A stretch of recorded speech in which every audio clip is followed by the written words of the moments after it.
As the name suggests, the all-electric 2023 Mercedes-Benz EQS is the company's high-riding SUV alternative to the big, slick-back EQS luxury sedan. The two share a platform and countless other components and have the same wheelbases, but only the SUV offers a third row and seats for up to 7 people. Thanks to the extra headroom, the interior feels more airy than a sedan, and its design and material quality are equally top-notch.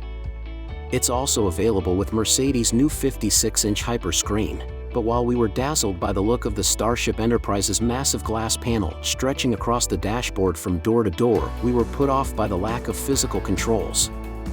355 horsepower EQS 450 Plus and 536 horsepower EQS 580 in lineup. The former offers a driving range of 305 miles per charge, while the latter gives you 285. The 2023 EQS SUV is the latest model to join Mercedes' growing portfolio of electrified models under the company's EQ sub-brand.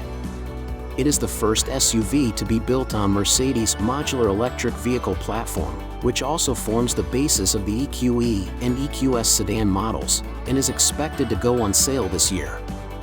The entry price of an EQS SUV is surprisingly close to that of an EQS sedan, but we doubt many buyers will stick with the base EQS 450 Plus base model. Not when the EQS 584 Matic models have a stronger impact.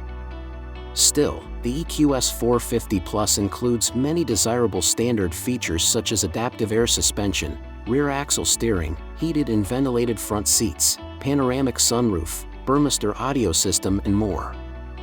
We recommend the EQS 584 Matic Exclusive, which adds luxury features such as a head-up display, 4-zone automatic climate control and massaging front seats, along with an all-wheel drive drivetrain.